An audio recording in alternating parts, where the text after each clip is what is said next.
Where do we go from here? 20 seconds to defend Joe Biden, the indefensible. We go right back to 1600 Pennsylvania Avenue because we do have good academic news. But the media doesn't want to cover it. He is correct about that. He shouldn't just say, you're looking at the wrong thing. They need to communicate this better. But we got revised third quarter GDP growth up to 4.9%. Unheard of. Consumer confidence went up 14%, largest jump in a decade. Inflation is running at an annualized rate below Powell's target, which is why he's talking about a rate cut. Personal income's up. Grocery and energy prices down last month. In the Quinnipiac poll, this part of it is really important. They did a forward-looking question. What do you think 2024 is going to be like? 48% say the economy is going to be better, and 62% think that they are going to be better off in the next year. When is the election? November 2024. Democrats, make your case. There is a case to be made. Yep, that's Jessica Tarlov on Fox News, bringing the heat on what's really going on in the economy right now. And the fact is, it's getting better. And as much as Fox News wants to deny that, they're spinning their wheels desperately trying to do so. Americans are experiencing themselves. Hi, I'm Fred Wellman, host of On Democracy with FP Wellman, right here in the MeidasTouch Network. It's the end of the year. It's usually a time of year where I'm going to try and end the year on a positive note, and I wanted to do that. Unfortunately for me, I also got sick. You may notice my voice is a little off, and I look like hell. But I wanted to say hi and send you guys off at the end of this wonderful year, my first calendar year on the MeidasTouch Network. Incredible growth for our show and all of you for joining us. But here's the good news. The good news is that we are winning. I know you hear that a lot from me, right? You hear me tell you all the time that we are winning. And look, the last 2 weeks have been remarkable for the pro-democracy movement and especially for the Biden administration. Something happened halfway through December where people realized things are getting better. Consumer confidence jumped double digits, which it hasn't happened in decades, as people went out. And my own small focus groups told me the same thing. As I've mentioned previously, my daughter and her mom own a store in Fredericksburg, Virginia, Sugar and Spruce. They saw record numbers coming in this year at the end of the year for the holidays. Their days right up to Christmas beat their Black Friday as people realized they could spend their money. The Fed announced they're going to actually lower rates in the next year. As we go into the election year, you're going to see the interest rates will go down again as we hope. We see consumer confidence.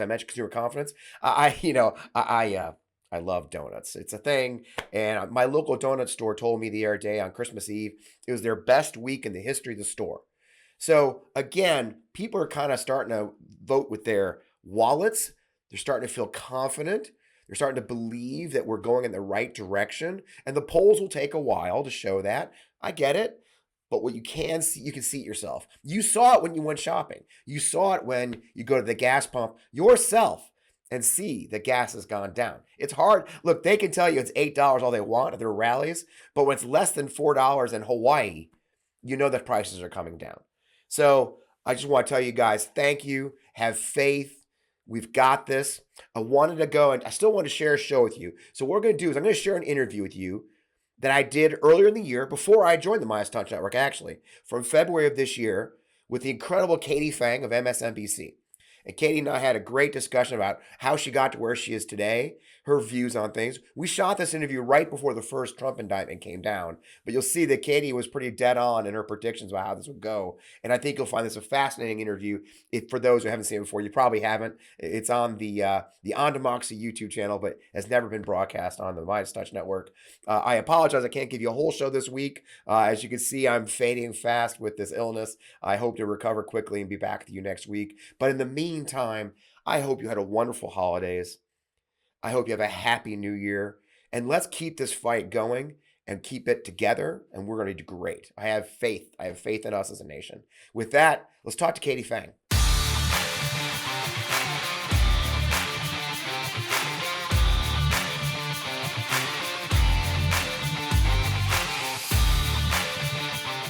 Welcome, welcome, welcome. As I previously mentioned, literally 30 seconds ago, I am Fred Wellman, the host of this show. So glad to have you here. This week's guest is one of my favorite follows on social media and on TV. So I was really thrilled to text her and say, hey, you want to come on my show? And she did. I suckered another great person to come on the show.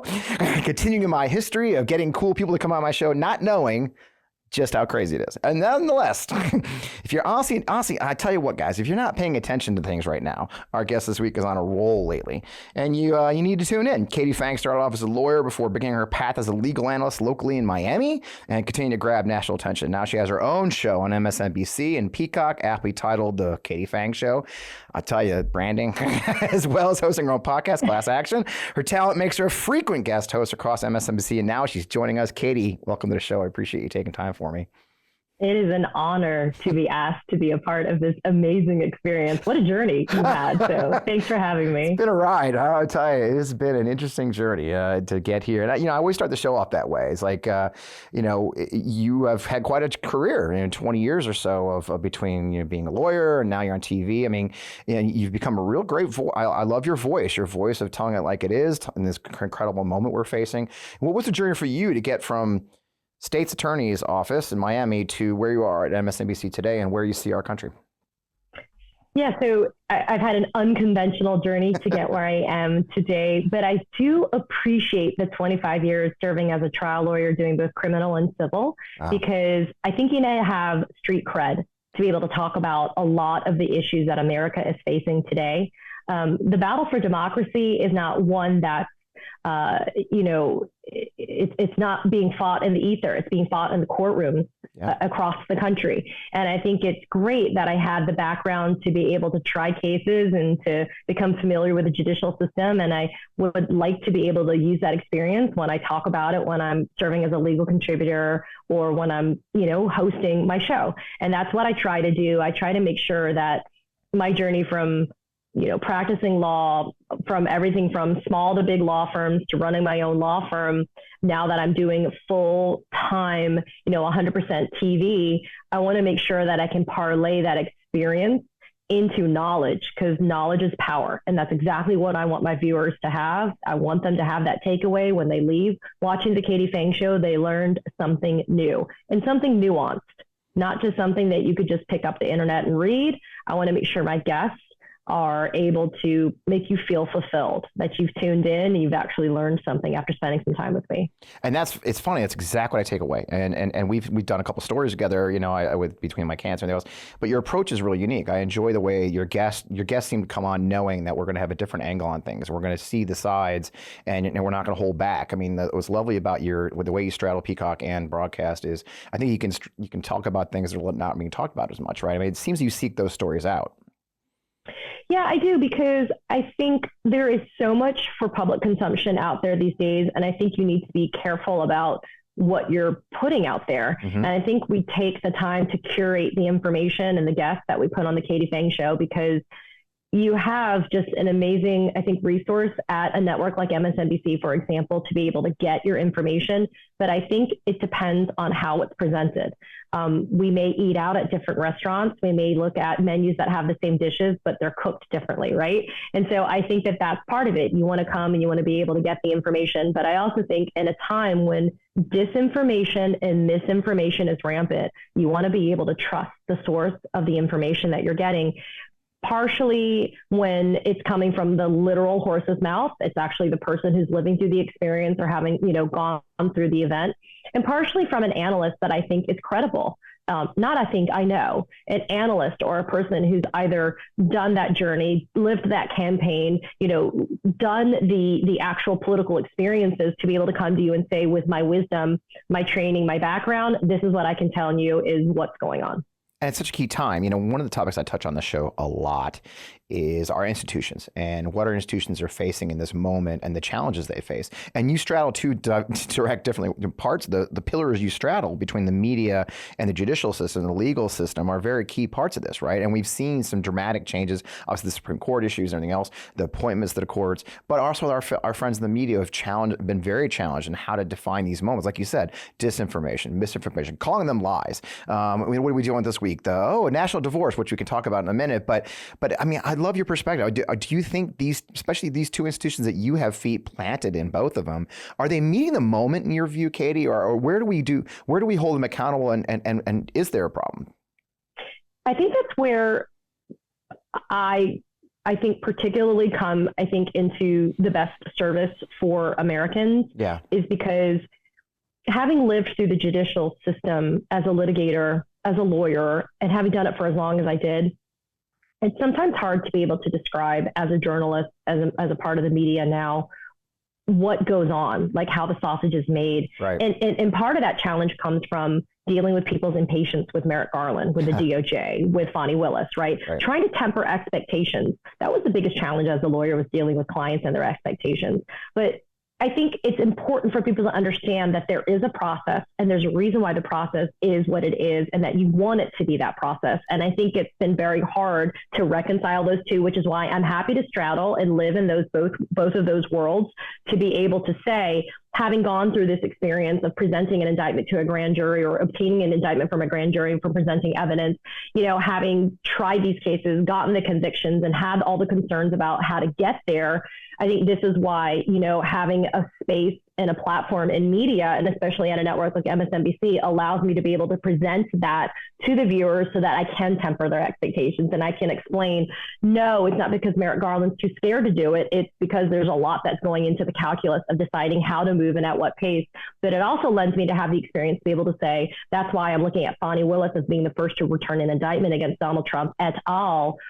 Soon, within the next couple of months, before you hit the summer of 2023, but then also confidently, based upon what I know about the federal system and the DOJ, you should get a special counsel Jack Smith indictment for the Mar-a-Lago documents case before the end of 2023. When you're talking, I was listening, and I feel like sometimes it's sort of the Law and Order effect, right? It's like you and I have gotten used to this 1 hour show, or where the crime's committed, they're arrested, then it's investigated, and then it's tried, and it's all done in an hour. We move on. Do you think maybe we're a little bit of a victim of a pop culture thing, where we expect faster results, or is that just crazy talk? I think that's part of it, but I also think partially there is an understandable and justifiable impatience that has overtaken us, because you and I were raised, as many other people that are tuning in to your podcast, that tune into my show, we were raised to believe in a world of consequence, that if you do something wrong, you are punished for it. It is an immediate thing when you're a child and you're growing up. You do something wrong, you are immediately punished. I think not many of us growing up, when we stole, candy from the dime store down the street, I don't think we waited 2.5 years to be punished for shoplifting. And I mean, and that may sound like a superficial example, but it's one that is important for people to understand. I do think that there is something of this moment that has to be appreciated, that I would agree that I subscribe to sometimes this impatience, which is, I don't care if he was the president of the United States. I think because he was the president of the United States, justice has to be swift. Right. But I also think this guy has created this kind of climate of no accountability, that if it is that old The Wire saying, right? If you shoot for the king, you best not miss. And I think that you have to have that in place. But as a former prosecutor, we thought about those things, but it didn't drive the decision to indict. We did consider jury nullification, and that is my fear in Fulton County. Right. My fear is you do indict him, but can you convict him? But as somebody said, and it is true, my job as a prosecutor is not to secure a conviction. My job as a prosecutor is to do justice, and I have to rely upon a jury to bring that conviction. If I was judge, jury, and executioner, then why would you need a jury? Right? If you put all of that in power instilled in one person and one person only, then you wouldn't need the rest of the judicial system. Right. And I think that is what we have to remind ourselves. There is a process, and the process should work. And I just think people are tired, but I also think they should get some faith and some reinstallation of the belief that the justice system and the judicial system will prevail. It's just taking a lot longer than people have been raised to expect. Well, that's such a great perspective. It had changed my mind, which I would love about doing this show. I think you're right. I think a lot of us who are, especially, I'm clearly an advocate. I'm an activist. That's what I do. I'm a pro-democracy advocate, which is a weird thing to put in your bio, but here I am. And so, yeah, I get nervous because I do feel like our democracy is in somewhat of a danger. And Mr. Trump and his allies and others who have clearly attacked our Capitol, as we wait for justice, the wheels of politics remain and turn. You've got, Marjorie Taylor Greene, her national divorce talk when she was at the planning meetings for January 6th. So I do think there's a frustration there. At the same time, we get nervous. One thing I woke up to today is the forewoman from the Fulton County grand jury, is on TV talking about, you know, the witnesses and how they were funny or, you know, this weird shit. And I see a lot of your professional peers seem to be freaking out. Maybe I'm crazy. You know, I mean, that her behavior may endanger an indictment and give Trump his attorneys some defense. I mean, what's your perspective on that as a pro? I mean, you've been in that room. So I cringe as well. Yeah. And I think we have to kind of parse it out. We'll deal with the professional, I think, ramifications in a second. Okay. I think the presentation, the delivery, the vehicle, the messenger is cringeworthy. Right. It is a very solemn duty to serve on a grand jury, regardless if it's a special grand jury with no indictment powers or not. Mm-hmm. To have her giggling and laughing and looking almost coy when she's having these conversations with media, with national media, is uncomfortable. But she was duly appointed by the fellow grand jury members to serve as the forewoman in the ripe old age of 30. There is something, I guess, there that maybe what we're seeing doesn't speak to how seriously she took her responsibilities as a grand jury member. Right. I think we also need to get some consolation from the portions of the unredacted grand jury report that shows that this was a unanimous decision, that there was zero evidence of fraud, zero evidence of election misconduct. I think the fact that she, along with the other 22 members of this grand jury, said it didn't exist after listening to 75 witnesses. I think the fact that this grand jury said people were lying and they were able to discern the credibility of these witnesses. And I also think the fact that they said, yes, indictments are coming. I think that is what I need to kind of have as my takeaway. Yeah. I hate having to wince when I listen to this woman speak. I don't know why she's speaking now. I think she could have easily done this national media tour after the indictments are returned. Yeah. But professionally speaking, and we can move to that point, will Donald Trump move to dismiss? Of course he will. Would he have done it if she had spoken? If she had not spoken? Of course he would. Yeah. I mean, he's never going to be okay with the results of this special grand jury unless it's a zero true bill returned. Yeah. Period. And by the way, the special grand jury can't even return an indictment. Right. It takes another grand jury to do the indictment. I think, though, for purposes of Fani Willis, having had this impartial group of people from the community culled from a jury, quote unquote, of Donald Trump and other of people like Lindsey Graham, their peers, I think the fact that they've made a recommendation of indictments should weigh heavily and militate in favor of returning indictments from that subsequent grand jury that comes back. But we're in this like damned if you do, damned if you don't kind of pickle.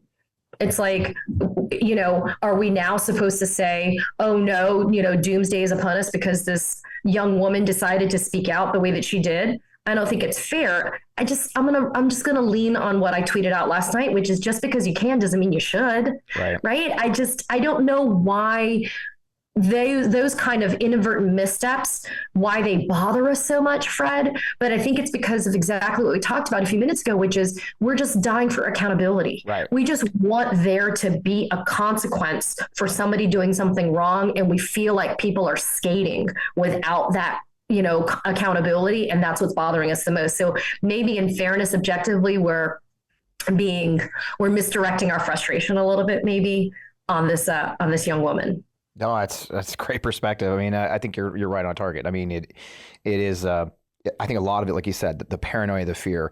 So many people in America have become accustomed to Donald Trump just skating, right? He always finds a way to get out. I mean, we were all breathlessly waiting for Letitia James to finish her investigation of the Trump organization, and people were, you know, companies were, you know, and then in the end, it's like, well, here's your fine. You know, people don't understand the process, you know, right? And so you're like, that's it. Yeah, that's it. Yeah. The fine, you know, it's just, and he just remodeled his 757. You know, it's like, well, fuck, you know, and I think a lot of us just feel that way. It's like, fuck, you know, and the people get excited, and a lot of it, I call them the resistance movement, which I'm not a member of, contrary to being accused of it. The resistance, even the terminology makes me a little crazy, to be honest. I can't tell you how often I've talked to people who as a Star Wars fan. Yeah, that's true. Yeah. But I got a lot of the bad guy stuff, so I don't know. That's right. I got St. Luke. But Hamill, come on the show. But anyway, Anyway, we digress. I got to him. We should do. Matt would love it. Matt's back there. He's a nerd like me. Anyway, we digress.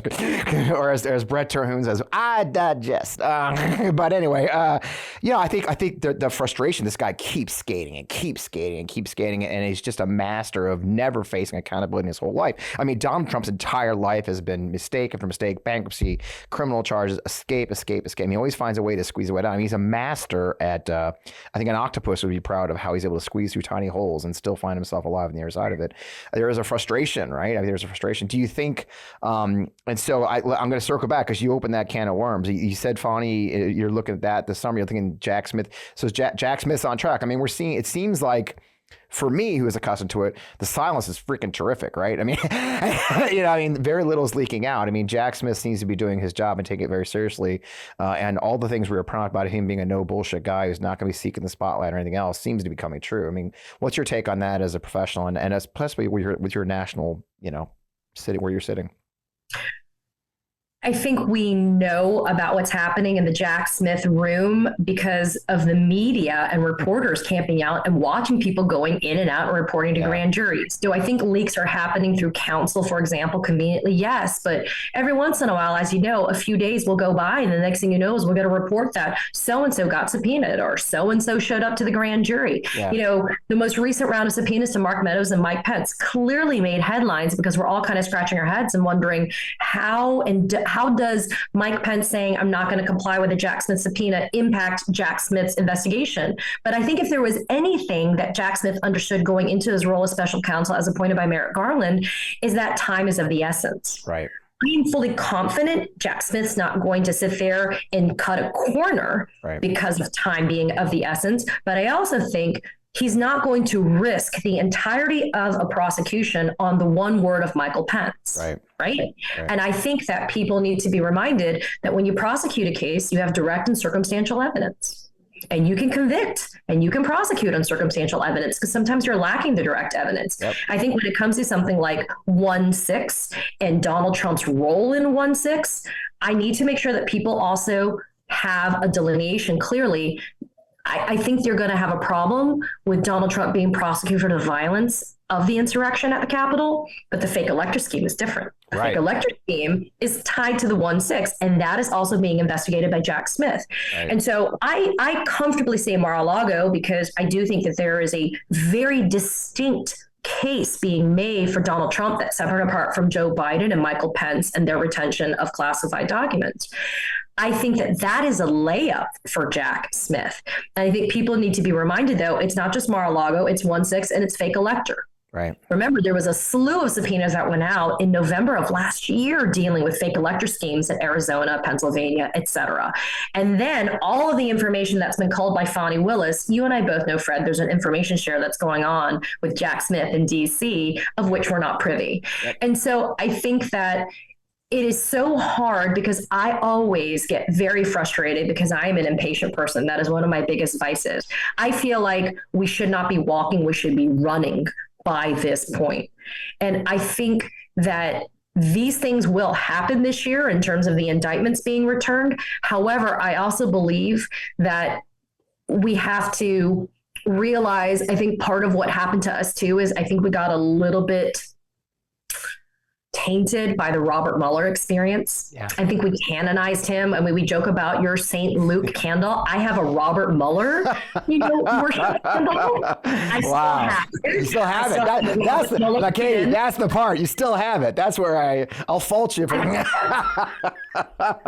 kept it. It's not scented. It's a good light. That's fine. No, but I mean, I think we canonized and lionized Robert Mueller because I think at that point we put so much faith in the idea that one man was going to save us. But I think if we're being brutally honest, you said something a few minutes ago that always resonates with me. Donald Trump has gone through a life of no accountability. Yes. There's a reason why he's been called the Teflon Don. Yep. It's not Robert Mueller's fault that Donald Trump got to the point where he was elected president of the United States. There was also failed impeachment attempts against him as well.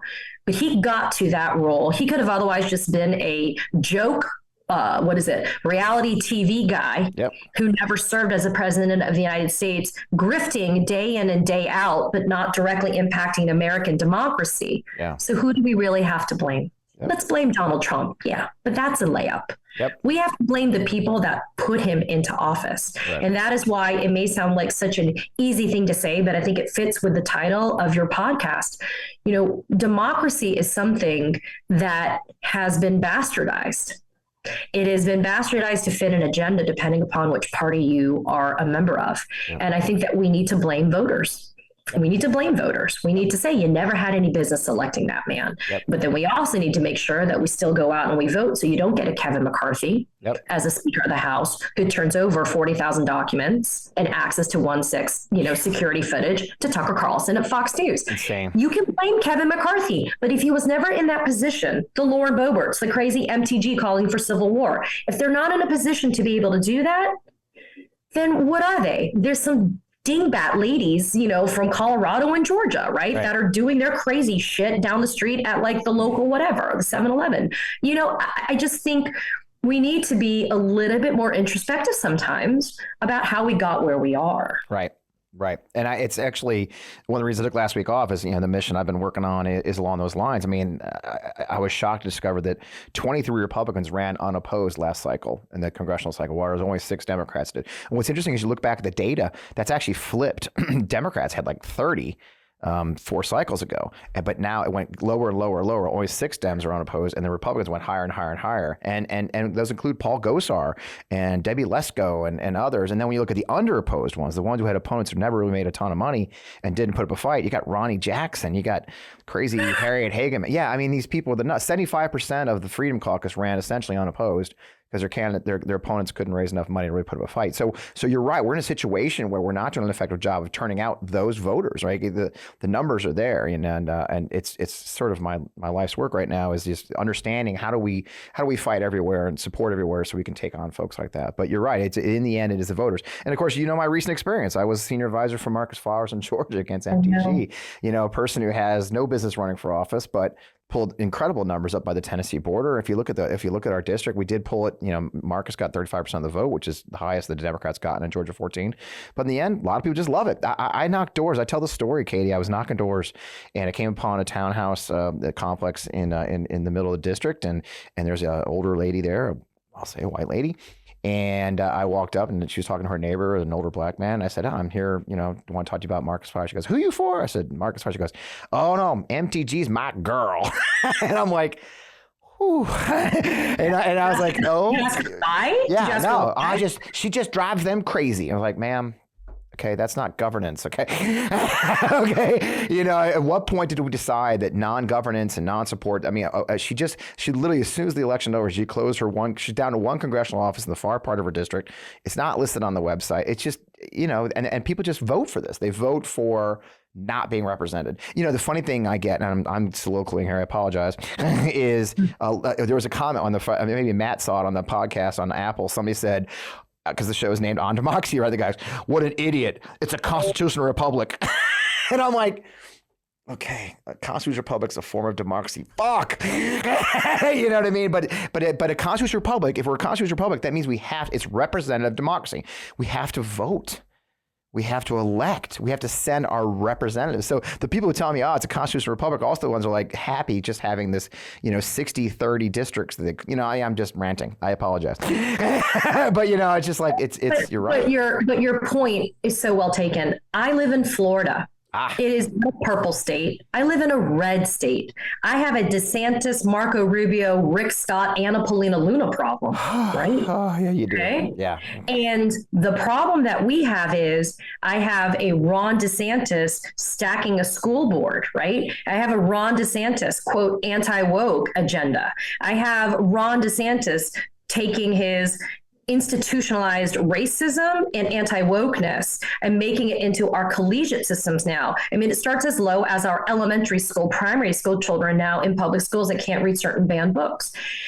It is stunning to me because I live in a city that you would think in Miami Beach is where I live. Right. You would think that it would not be so red, but it is. Miami-Dade County, the numbers that turned out for Ron DeSantis in the last election that voted for him and not for Charlie Crist was stunning. Yeah. You have to ask yourself, is it a candidate quality issue? Is it a lack of messaging issue? I will tell you, several high dollar donors did not come to Florida on behalf of the Democratic Party this last run, this last, cycle, because they quote unquote said, I can't put money into a failing race. So something's got to give, because it's not just at the highest levels in DC, in Congress, at the United States Capitol. It has trickled all the way down to your local school board races. And people keep on forgetting, I think, that, and how can you forget? I mean, the most immediate impact upon you is what happens in your backyard. Right. And so I think there is an exhaustion. And I think that is why we are so almost humbly, eagerly, hungrily looking for a crumb of accountability, because we want to have some type of sustenance, because I kind of feel like it's been famine. It's been famine for a while. We joyfully got a Biden presidency in 2020. I naively thought things were going to get better once Biden won. How stupid am I? So I've now taken that naivete and converted it to use my platform to get facts and evidence. I told somebody my currency is facts, are facts and evidence. That is what I trade in. That is my currency. And that's why I'm grateful for the platform I have to be able to share that information with people, to dispel and to eliminate disinformation and misinformation, because that's what's being trafficked. Yes. We laugh all the time, right? When we watch those clips of Jordan Klepper going over and interviewing people at Trump rallies. And yet these people live down the street from you, and that's what they think. They think that Antifa did January 6th, despite all the people pleading guilty and the Proud Boys and all these people and the Oath Keepers all saying, no, we were being driven to 1-6 to do what we did because of Donald Trump.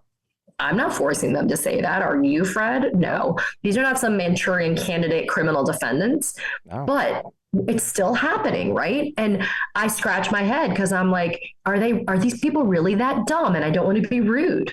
No, it's a different. They seem stupid. Like Lauren Boebert is stupid. Marjorie Taylor Greene is stupid, like intellectually stunted. I'm not talking, I disagree with your policies. I seriously think they're stupid people. And they're serving in the highest halls, they're in revered halls of Congress, and they're serving some of the highest positions of power in our United States. And I ask myself, why? How did they get there? That's the question. And is it a dumbing down of America? Is it the sacrifice of large swaths of our country to the other side? Is it the demonization? I mean, it used to be you'd hear people talk about their opponent or their colleagues across the aisle. Now it's those pedos, right? You're a pedophile, or you're a baby mutilator. That's the one I get a lot now. Oh, you're a baby. This is really evil and pernicious stuff. Where I'm so glad you brought that up, Fred. Hold a second. I read something today. I saved it for us to talk about because I almost passed out. So speaking of that, this is what I read. Russian President Vladimir Putin today speaking Republican talking points in order to get aid cut off to Ukraine. Saying, quote, the West is perverting their own people, destroying the family, mocking children. Even pedophilia is declared the norm. They are even considering God to be gender neutral. We must protect our children from degradation. There you go. If you closed your eyes and I didn't tell you that was the Russian President Vladimir Putin speaking, you could literally fill in the blank with any ranking member of the Freedom Caucus. Actually, they're even worse. You know what I mean? I mean, that's kind of tempered, to be honest. That's like Freedom Caucus light. Yeah, it is. If you close your eyes and you could just do a constant parade of Republicans, those are Republican talking points. Right. And it's like, and you want to talk about, being America first. I mean, you want to talk about, being pro-America. I mean, that's a Russian talking point that you're basically, perpetuating when you're a member of the GOP. Yeah. So there is this idea that when it comes to justice, when it comes to the law, when it comes to politics, when it comes to these institutions of ours, that it's not a level playing field and that we're not doing enough in terms of taking the gloves off and rolling up our sleeves to be able to fight for democracy. But I think that we are, and I think we still need to do more. And I think what we do need, though, is, like I said, we need a little bit of a crumb of justice. And I think that needs to come from an indictment. I think somebody needs to say, see, there you go. There's accountability for when you do something wrong. Yeah. And it'll drive us to say, okay, to have faith, because people are losing faith. I'm seeing people I believe in who I've supported, who have been in this fight in various forms for years. And you see them talking and speaking and tweeting about, what's left at this point. They're losing their faith that this democracy can even function. We have an entire generation. I had a wonderful guy, Santiago Mayer, on here on the show a couple of weeks ago talking about Gen Z, and you think about what Gen Z is seeing, nothing but economic deprivation, nothing but constant war since 9/11. I mean, we've got an entire generation that's really, what does that believe in our system? And they can't even get justice, right? They can't see justice be served. They see their peers, they see black men being murdered, they see women being abused, and their rights taken away. And Gen Z feels this, so it makes me nervous. Now, it gives me some hope that Gen Z feels this and they're going to fight. But what are we handing them? I'm a Gen Xer. My generation's completely fucked. I mean, I'm not even going to pretend anymore. My West Point class, I had to piece out of all of the things associated with my West Point class because there's such deep bigotry, and it's shocking to me. It's shocking to me that people who swore an oath that our country can be so bigotry. A guy who had made general wrote on LinkedIn about how diversity and equity is just racism and wokeism. Like, the fuck is wrong with you, dude? You were a 2-star general. So we're really in a very scary, dangerous place for guys who are as old as I am, have seen it. And fuck, and I don't mention it often, but I did fight for my country. And this isn't what I fucking fought for, And I don't even know what generation I am. I'll be 48 this year. So I don't know. What am I? Gen, I don't know. Are you an elder millennial? No, you're Gen X. You're Gen X like me. You're a young Gen. I'm an old Gen X. I'm old Gen X. You're a young Gen X. Yeah. So there you go. But to answer your question, what is there for any generation, millennial, Gen X, Gen Z, whatever, to be able to look at? People like you. And I'm not saying this to blow smoke up your ass. I'm being serious. You served your country.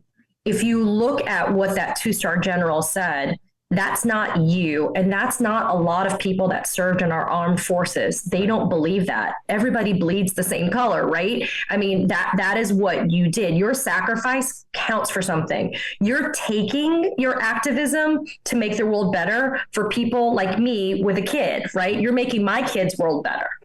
I'm a former Republican. There's a whole bunch of us that are either never Trumpers or former Republicans that have said, I'm not doing this anymore, or I'm not going to have this be the future for America. And I'm taking my voice, my experience, my training, all of that to convert it to help make sure this doesn't happen again, that we don't have a repeat performance, which they did. They successfully kept Donald Trump from taking the Oval again in 2020. Yeah. That's what people should have hope for. A generation of children that are literally doing active shooter drills, that are dying by the dozens, and yet still showing up. That's where the faith comes from, right? I believe wholeheartedly that my 8-year-old's world's going to be better because of people like you, because people that are saying, I'll take the criticism for having contributed a little bit to where we have found our institutions, but I've said enough is enough, and I'm going to change them for the better.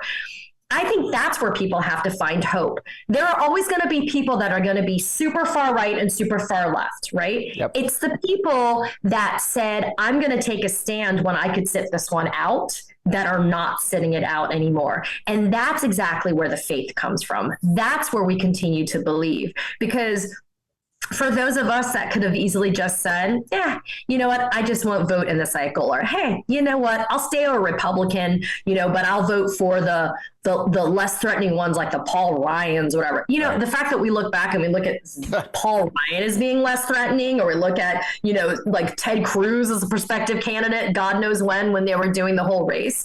Jeb Bush, geez, like when you look Rubio. At those people. Don't forget Rubio. Marco, water drinking Marco, like we have to remind ourselves we've gone really far, off track. And there's a whole bunch of us that are collectively pushing us back to where we need to be.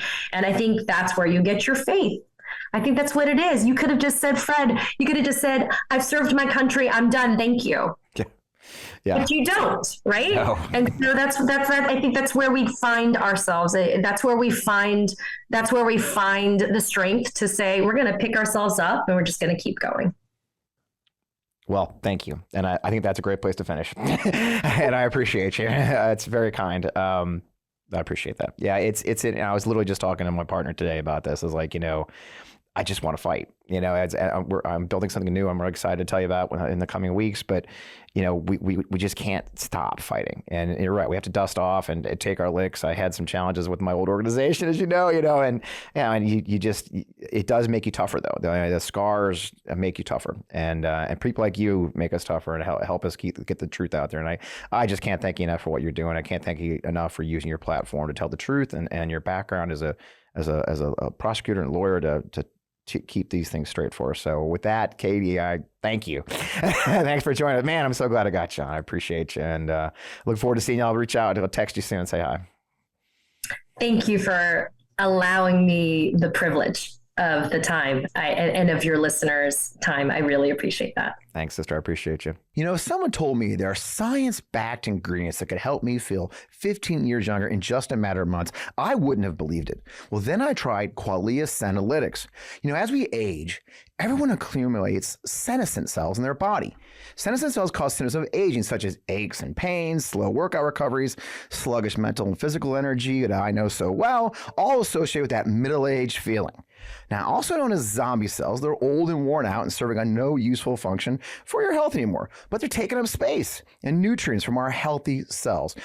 Much like pruning the yellow and dead leaves and plants in my garden, Qualia Senolytic removes those worn out senescent cells to allow for the rest of them to thrive in your body. You take it just 2 days a month. The formula is non-GMO, vegan, as well as gluten-free, and the ingredients are meant to complement one another, factoring in the combined effect of all the ingredients together. But best of all, on top of all that, you have a 100-day money-back guarantee. And since taking Qualia Senolytics, I have had higher energy levels. I feel 15 years younger, more productive, enthusiastic in life. Not to mention, importantly for me, less aches and pains. Now, resist aging at the cellular level. Try Qualia Senolytic. Go to neurohacker.com/Fred for up to $100 off, and then use code FRED at checkout for an additional 15% off. That's neurohacker.com/Fred for an extra 15% off of your purchase. And man, thanks Neurohacker for sponsoring our show. Man, what a great conversation. I think Matt, I'm convinced not to write scripts anymore. I'm just going to have a couple of, great conversations. I have this podcast for this reason, is to have the conversation with people like Katie Phang and last week, Bill Crystal and others, just to, these interesting people so we can talk and have a no holds barred, honest conversation. So, man, I kind of count my blessings to have the opportunity to use this platform and have these conversations with them. And for you all as listeners, and I appreciate you. Again, as always, I'd love you to subscribe to the show on your favorite podcast platforms. I'd love you to subscribe on YouTube. We did break the big 1,000 subscriber mark. We still need a lot of people to sit and watch the show for a while, but we're starting to build an audience. And the notes I get and the DMs I get on Twitter and the people reach out, want to be on the show, it's humbling. It's exciting. It tells me we're doing something right. We've got some exciting stuff coming up. We've got great guests coming up the next few weeks, experts in democracy, former candidates for governor and all. And I'm so excited to keep sharing it with you as we keep moving forward for our democracy. As always, this show is sponsored by our friends at Vi Media. Vi Media is a great marketing partner. They're your digital marketing agency based right here in Greater St. Louis with a nationwide footprint and growing. They just won a bunch of more awards. It's fun to watch them grow. They have been supportive of the show. I use their studios as one of our places where we hang out. That's vi.media. It's VIE.media. Check them out when you get the chance. And again, as I always say, keep on doing what you're doing. Keep in the fight. You can find me anywhere. I'm on Twitter at FPWellman, at FPWellman. I'm on all the cool channels now, Spoutable and Posts. I'm all FPWellman there. And of course, my Instagram is FPWellman Official. The other one's all my grandkid pictures. You can't see those. But with that, thank you for joining this week. Another great show. We've got some more coming up. I got some exciting news. I hope you're paying attention. The next week we'll be announcing our newest project that I've been working on that I've been kind of keeping a secret from you, but it'll be public shortly. And I'm very excited. It kind of goes to what we've been talking a lot about in the show, about fighting everywhere and taking on our democracy and making it our mission. So I can't wait to tell you more about that. With that, have an incredible day, and thanks for joining us.